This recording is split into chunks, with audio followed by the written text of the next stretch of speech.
പറവൂർ ചേന്നമംഗലത്ത് വീട് കയറി ആക്രമിച്ച് 3 പേരെ കൊലപ്പെടുത്തിയ സംഭവത്തിൽ പ്രതി ഋതു ജയനെ ഇന്ന് കോടതിയിൽ ഹാജരാക്കും. കൊല്ലപ്പെട്ടവരുടെ മൃതദേഹം പോസ്റ്റ്മോർട്ടത്തിന് ശേഷം ബന്ധുക്കൾക്ക് കൈമാറും. ഋതു ജയനെതിരെ അയൽപ്പക്കക്കാരുടെ 2 പരാതികൾ ലഭിച്ചിരുന്നതായി പോലീസ് പറയുന്നു. മാനസികാരോഗ്യ ചികിത്സ നൽകാമെന്ന അച്ഛന്റെ ഉറപ്പിലാണ് ഋതുവിനെ അന്ന് വിട്ടയച്ചതെന്നും പോലീസ് പറഞ്ഞു. പ്രദീപ് ജോസഫും അരുൺ ശങ്കറും വിവരങ്ങളുമായി ചേരുന്നുണ്ട്. ആദ്യം പ്രദീപ് ജോസഫിലേക്ക്. പ്രദീപ്, തുടക്കം മുതൽ നമ്മൾ പറയുന്നുണ്ട് ഈ അച്ഛൻ ഉറപ്പ് കൊടുത്തിരുന്നു എന്നാണല്ലോ ഇപ്പോൾ ലഭിക്കുന്ന വിവരം, മാനസിക ആരോഗ്യ ചികിത്സ നൽകാം എന്ന്. ഇതുമായി ബന്ധപ്പെട്ട് നമുക്ക് എന്തെങ്കിലും വിവരം ഈ ഘട്ടത്തിൽ ലഭ്യമാണോ?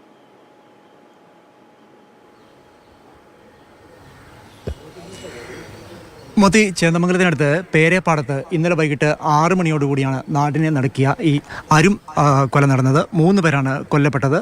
4-മത്തെയാൾ അതീവ ഗുരുതരാവസ്ഥയിൽ ചേരാനെല്ലൂരിലെ സ്വകാര്യ ആശുപത്രിയിൽ കഴിയുന്നു. പേരേപ്പാടം സ്വദേശികളായ വേണുവിൻ്റെ ഭാര്യ ഉഷ, മകൾ വിനീഷ എന്നിവരാണ് കൊല്ലപ്പെട്ടത്. വിനീഷയുടെ ഭർത്താവ് ജിതിൻ പരിക്കേറ്റ് അതീവ ഗുരുതരാവസ്ഥയിൽ കഴിയുന്നു. വെന്റിലേറ്റർ സഹായത്തോടു കൂടിയാണ് ഇപ്പോൾ കഴിയുന്നത്. വീട്ടിൽ ഇവരുടെ 11ഉം 5ഉം വയസ്സുള്ള 2 കുട്ടികൾ ഉണ്ടായിരുന്നു. ഈ കുട്ടികൾ ഓടി രക്ഷപ്പെടുകയായിരുന്നു.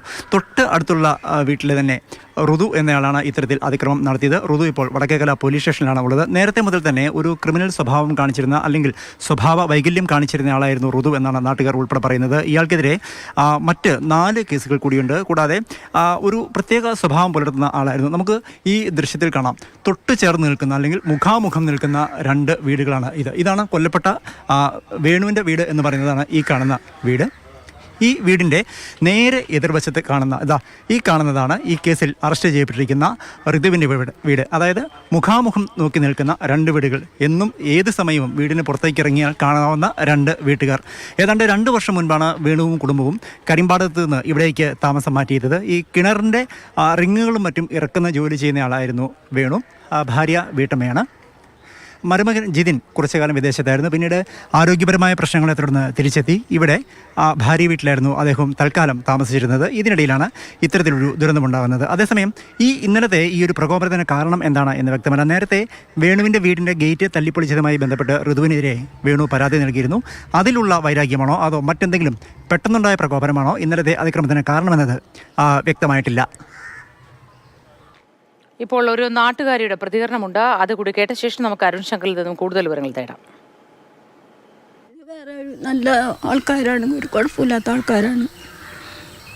ആരോടും ഒരു കുഴപ്പമൊന്നുമില്ല. അമ്മയും മക്കളും നല്ല നിരുജയിക്കുന്ന ആൾക്കാരായിരുന്നു. ചേട്ടൻ റിങ്ങിൻ്റെ മണിക്കോണതാണ്. പിന്നെ മറ്റേ മരുമോനെ കണ്ടും ഒരു സ്ഥലത്ത് പോയി വയ്യാണ്ട് വന്നേക്കണായിരുന്നു. കാലുവേദനയായിട്ട് മാറിയിട്ട് പോകാന്നൊക്കെ പറഞ്ഞിരിക്കണായിരുന്നു. വിശ്വസിക്കാൻ പറ്റില്ല. ഇങ്ങനെ ചെയ്യുമെന്ന് വല്ലവനും പ്രതീക്ഷിക്കും. അരുൺ ശങ്കർ ഇപ്പോൾ വിവരങ്ങളുമായി ചേരുന്നുണ്ട് പോലീസ് സ്റ്റേഷനിൽ നിന്നും. Arun, good morning. പോലീസ് സ്റ്റേഷനിൽ നിന്ന് നൽകാനാവുന്ന ഏറ്റവും പുതിയ വിവരങ്ങൾ എന്താണ്? പ്രതിയുമായി ഇനി തുടർ നടപടികളിലേക്ക് പോലീസ് കടക്കുന്നത് എപ്പോഴാണ്? ഋതു ജയൻ ഇപ്പോൾ വടക്കേക്കര സ്റ്റേഷനിലാണ് ഉള്ളത്. ഇന്നലെ ഈ കൃത്യം നിർവഹിച്ചതിന് ശേഷം അയാൾ പോലീസ് സ്റ്റേഷനിലേക്ക് വരുന്ന വഴിക്ക് വെച്ച് തന്നെ പോലീസിനെ കണ്ടിരുന്നു. പോലീസിന് തന്നെ ഇയാളെ കണ്ടപ്പോൾ ഒരു സംശയം തോന്നിയിരുന്നു. അങ്ങനെ കൈ കാണിച്ചു. ബൈക്കിലായിരുന്നു വന്നിരുന്നത്. അപ്പോൾ കൈ കാണിച്ചു. അയാൾ കുറച്ച് ദൂരെ പോയി നിർത്തി തിരിച്ചു വന്നിട്ട് പോലീസിനോട് നേരിട്ട് പറയുകയാണ് ചെയ്തത്, ഞാൻ 4 പേരെ കൊല ചെയ്തിട്ടാണ് വന്നത് എന്ന്. അപ്പോൾ തന്നെ പോലീസ് ഇയാളെ ജീപ്പിലേക്ക് കയറ്റുകയും വടക്കേക്കര സ്റ്റേഷനിലേക്ക് കൊണ്ടുവരികയും ചെയ്തു. ഇപ്പോഴും അയാൾ വടക്കേക്കര സ്റ്റേഷനിലാണുള്ളത്. നിലവിൽ വൈദ്യപരിശോധന നടത്തിയെന്നാണ് പോലീസ് അറിയിച്ചിരിക്കുന്നത്.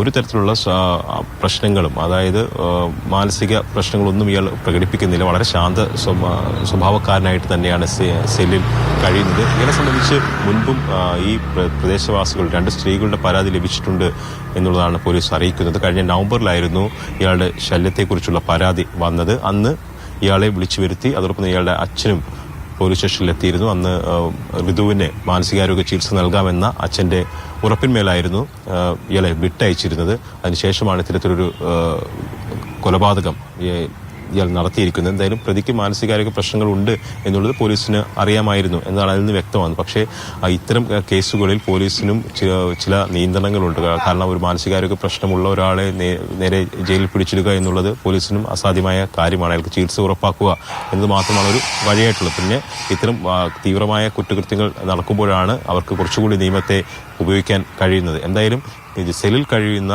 ഋതുവിന് ഒരു തരത്തിലുള്ള പ്രശ്നങ്ങളും ഇല്ല. അതായത് ആരും മാനസികാരോഗ്യ പ്രശ്നങ്ങളൊന്നും കാണിക്കുന്നില്ല. വളരെ ശാന്ത സ്വഭാവക്കാരനായിട്ടാണ് അവിടെ കഴിയുന്നത്.